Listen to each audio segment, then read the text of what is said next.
Nagpapatuloy ang bakbakan ng mga sundalo at mga miyembro ng Abu Sayyaf sa tipo-tipo sa Basilan. Sa ngayon, 18 sundalo na ang naitalang patay sa engkwentro noong Sabado na inabot ng 10 oras. Ito na raw ang pinakamalaking bilang ng mga nasawi sa hanay ng militar simula nitong Enero. Nakatutok si Rafi Tima.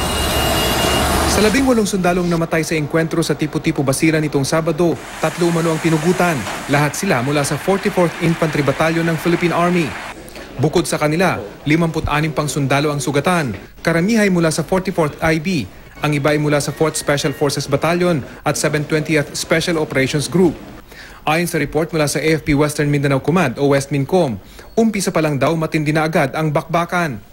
Ayon naman sa ilang sundalong nakausap ng GMA News, may sumabog na landmine sa pwesto ng mga sundalo ng 44th IB, kaya marami umano ang nasawi. Ang truck na ito na gamit ng sundalo, isa sa mga tinamaan ng landmine. Tinatayang may mahigit 70 Abu Sayyaf sa naturang lugar na pinamumunan ni Isnilon Hapilon at Furuji Indama na unti-unti na umano nilang nasusukol. Masasabi po natin yun, sir, kasi ang puwersa natin doon ay talagang sadyang malaki. This is the objective of the operation.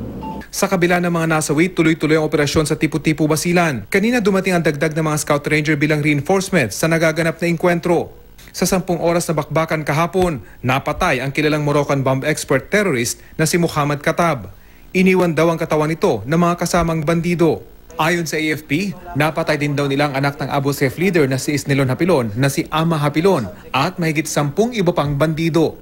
We have preempted significant possibility na may mangyaring pangbobomba dahil na-neutralize natin itong si Muhammad Katab. Kahapon, binisita ni Defense Secretary Voltaire Gasmin at ni AFP Chief of Staff General Hernando Ereberi ang mga nasawi at sugatang sundalo sa Zamboanga City. Buong armed forces ay nagluluksa sa pagpanaw ng ating mga bayani. Ito naman ay sila nagbigay, they have given the ultimate sacrifice for peace and for our people. Noong nakaraang taon, malapit din sa lugar na ito napatay sa isang operasyon ang Malaysian terrorist na si Mukhid Najib Hussein alias Abu Anas. Mula sa Zamboanga City, Rafi Tima, Nakatutok, 24 Oras.